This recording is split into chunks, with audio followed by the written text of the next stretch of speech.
I had a flower in my hand and I was praying. And then the emotions of what had happened, the shift and not having my family in my life anymore. It was overwhelming. And I'm praying to Lord Shiva, and I took that flowers and I placed it on his murti by his chest, where it stood there. And I'm looking at the murti of Lord Shiva, and I'm thinking of my family, and that flower, that yellow flower, pitched out and it twirled and it ended right up at the feet of Swami. Swami is me. I am Swami.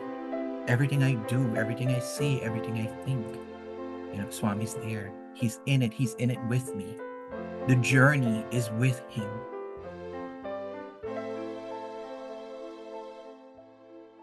Sairam, dear listeners, welcome to Sai SOUL 100. Our guest today is Brother Krishna Kisson, who's joining us from Manhattan, New York. Sairam, Brother Krishna, thank you for joining Sai SOUL 100. Sairam, Sister Prabha, thank you so much for having me here today. Sairam, please share your story. Yes, thank you. My journey to Swami.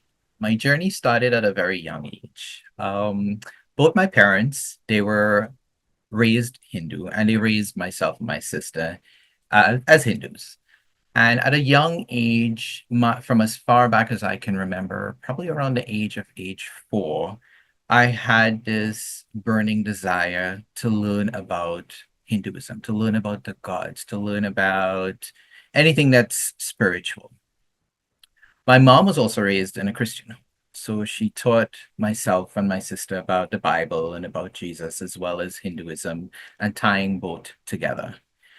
And my my journey, my mom was also raised in a Christian home, and she taught us the similarities of Hinduism and Christianity. And I've had dreams of Lord Shiva, Mother Durga, Mother Kali, Lord Krishna, Lakshmi Ma at a very young age. And those dreams only opened me up to wanting to learn more. And as I remember growing up in Trinidad, Swami was on television every weekend, every Sunday. It was streamed live from Prashanti Nilayam. And I remember looking every Sunday morning, sitting down, getting up early and looking at the television. I'm just glued to the television, glued to him. What is it about him? I couldn't understand a whole lot. To my understanding, is that, oh, he's a guru. He's here. He's teaching. There's so many people willing to learn. And I drew that in, and I wanted to know more about him. So indirectly, in a way, I've in Trinidad, there is a period of time within the week. It's called religious instructions in primary school. There, for a couple of years in primary school, I had an instructor. I can still remember his name, Mr. Mohit. And he will teach us about this specific guru. He never said a name. He taught us. I remember this one story he told. I never forgot it. It never left me, about this guru as a boy stood up on the desk. And as he stood there, because the teacher was reprimanding him, the teacher himself was glued to his seat. I'm like, what is this? This is interesting. So after the class is about to be over, I would approach him. I want to learn more. I want to know a little bit more. Who is this? He didn't specifically say. He said, okay, why don't you come to my Sunday school? So the next Sunday, I missed the show from television and said, okay, we'll get there. We got there and I walked into the room and I was blown away. There was these beautiful pictures of the same guru I would see on TV, Satya Sai Baba. There is another huge picture of Shirdi Baba. At the time, I did not know it was Shirdi Baba. And I'm seeing this chair, the chair there with a step stool, and there is Chandan on the chair and Chandan on the step stool. And there are padukas on there. And I'm looking at it like, okay, someone is going to sit there. That is interesting. So the whole duration, the bhajan started and they start teaching about the Ramayana and the Bhagavad Gita and different areas and learning about the gods. But I keep looking at that chair specifically and I couldn't take my eyes off of it. I'm looking, who is coming to sit there? Who is going to sit there? Who's going to be the person? Who is the and everything was coming to close and then they were starting to sing the Vibhuti song and they brought the Vibhuti for everyone. And I'm looking to see what everyone's doing. They given us the chandan, and then you have to eat it. I thought to myself, oh my, this is the most delicious thing that ever went into my mouth. Oh my gosh, I want more of this. I want more of this. The urge then started to grow and it started to multiply. I just wanted to know. I wanted to know. But I silently had this craving. I never said anything to anyone. I never revealed it to anyone. I just wanted to know. I just wanted to be sitting in the back, looking at everyone and looking at everything that's happening. So every Sunday I started going.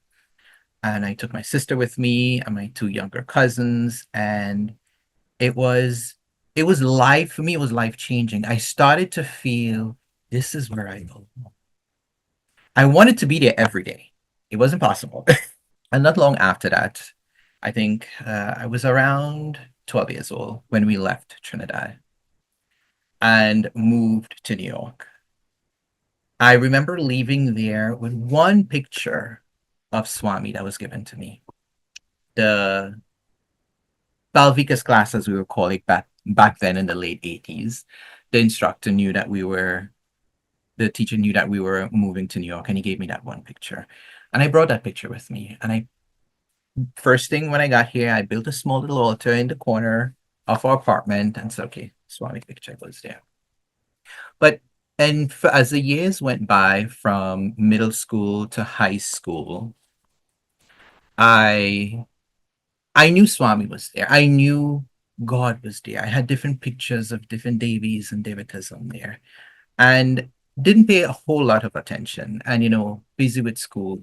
But randomly, during middle school, during high school, I would have random dreams of Swami.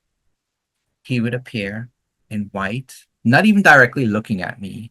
He's just to the side. He's looking at the moon. He's pointing to the moon. He's looking at someone else in the dream.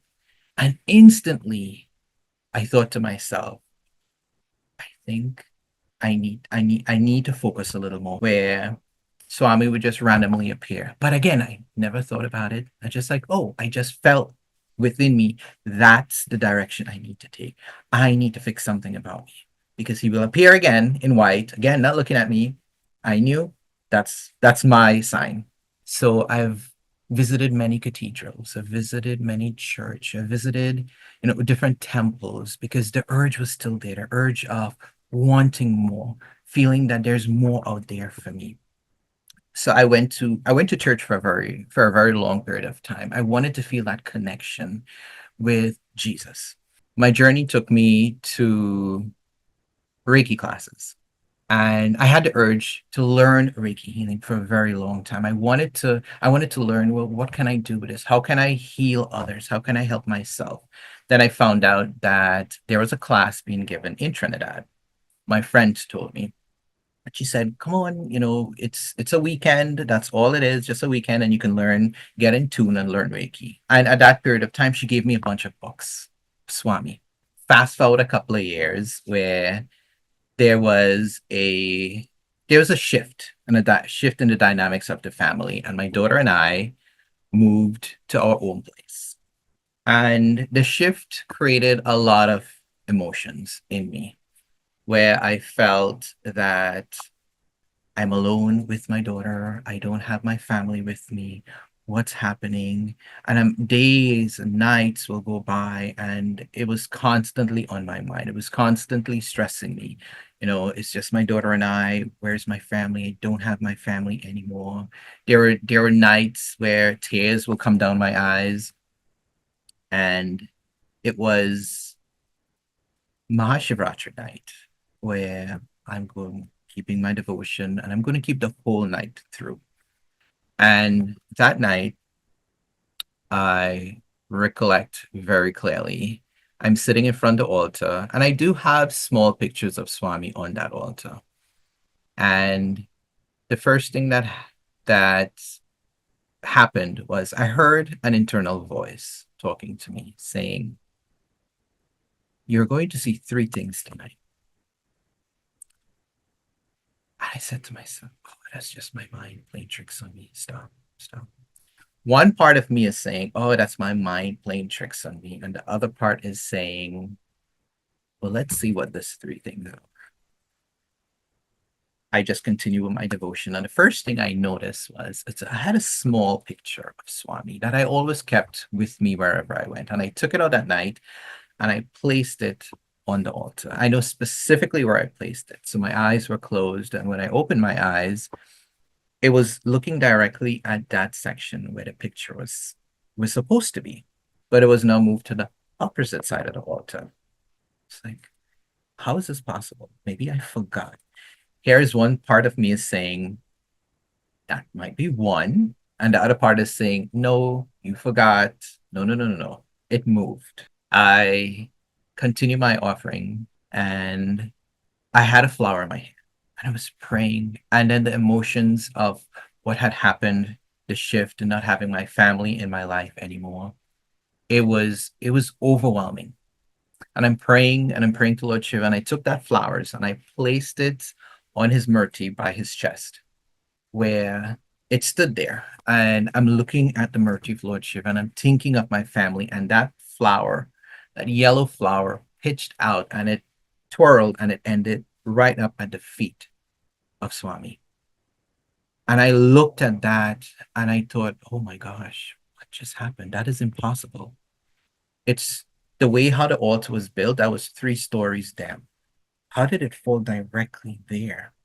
The emotions were overwhelming because I'm doing my prayer and I'm praying to God, asking for help, asking, well, why me? Why me? Why me? Why my family? It's just my daughter and I. Everything completely disappeared from what I noticed on the altar. And then this beaming golden light appeared. There was nothing, there was no murtis, there was no pictures, this beautiful beaming light. And Swami appeared. I It felt so real. I could not move. I couldn't stop staring.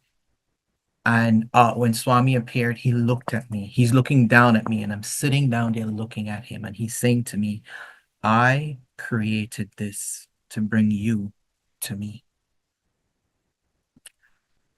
Immediately, all the emotions subside, and all I wanted was Swami. Nothing, no one, family, all that craving, all that desire completely disappeared. And those words resonated with me for many years to come. I created this to bring you to me. So after that night, I had the craving for Swami so much. I wanted to know. I was Googling, I was researching, I was trying to find videos. And it took me back to the bunch of books I had now. It's like, okay, put my hands in and I grabbed the first book I can. The name of the book was Sai Smaram. I think I pronounced it correctly. And I took that book and I decided to read. Okay. Within less than a week, I read that book from cover to cover. And that increased my urge. It's like, I want more. I need to get more. Where am I going to find more? So I Googled Sai Center. And I realized that, oh my gosh, 15 minutes walk away from my job in Manhattan, there's a Sai Center. So I got an email and I sent an email quickly. I told them my entire journey, my entire story that day. And by the end of the night, I got a message back from the president of the center. And I was worried about, well, do I have to dress a certain way? Do I have to, what time is? Said, no, come after work. That's perfectly fine. That first Thursday night, I went. And it was so transforming. My mind, my body. I even forgot where I lived. I forgot which train to take. When I actually got on the correct train, a long time after, going and missing my stop, coming back, getting to the house, all I can think about is the bhajans. All I can envision is Swami. I got to the house. I was like, "Wait, I have a keys. Why am I trying to ring a bell? No, it's interesting how it just unfolded, and I just wanted so much more. And that was my segue in. And I was there every Thursday. I got involved in a lot of the Seva project. And at the time, my daughter she was very young. She was about, I want to say maybe 7 or 8 years old. And I was getting a little bit worried that I'm not spending enough time with her. Because wherever I go in the center, I'm taking her with me. We go to the Saver projects, I'm taking her, and she loved it. She absolutely loved it so much. She got up the next morning and she said to me, Dad, I had a dream. So what did you dream? She said, I had a dream where in this dream there was someone trying to attack me. And Shirdi Baba appeared in the dream and he wiped my tears away and he said to me, do not ever be afraid. I am always here for you. Just call upon me. With that, it settled in my heart. And I'm like, oh, you know what? Swami's words are accurate. It is. You do my work and I will take care of you. I will take care of everything in your life. So he took care of her. And with taking care of her, she was a shadow wherever I went. In Sariva project at the Sai Center, she was my little shadow wherever I went, and she was just right behind, learning, you going to the retreat. Oh my God, it was absolutely amazing. So this other part now, getting with Swami, and just so many things have happened along the way, little miracles I call it. The first one was it was after picking her up from SSC classes. I noticed there was a devotee. She was on crutches. And she was actually one of Savita's SSC teacher. And something inside of me said, approach her right now. This is something I would never do. Approach her right now and see how she's doing. I was okay. So I said, sister, you okay? Is everything okay? So she started, I said, what happened to your leg? She told me what happened. She was cooking for Seva that weekend and the glass table broke and fell on her foot. And she needed to get stitches. But for whatever reason, the nerves were not healing. So she had to be on crutches and stay and keep off of it. But she doesn't want to stay still. She wants to, come meet her students, teach. So, and this is something that I felt it just took over. I would not do this. I said to her, well, I can do Reiki. And I have not practiced Reiki. It has been years. I said, I can do Reiki for you. She said, sure. So I said, well, I can do it maybe after work. I can come to you. And just to find out that she was working 5 minutes away from where I was working. So I went to her. I went to her after work. It was her period of time after work. So and I have to remember, oh my gosh, how do I start this now? How do I tune? What do I do? So it felt like it came back. And I'm standing there doing the Reiki and I'm looking at my hands and I didn't see my hands.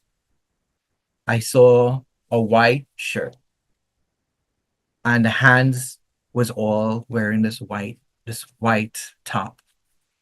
Like this is nothing, but I'm just gonna go with it. I did everything and I did it for a period of time. But after the first night, Swami came into my dream and he said to me, he said, you're not doing it. I am doing it through you. You are the vehicle. So I did it for a period of time and eventually the nerves started healing.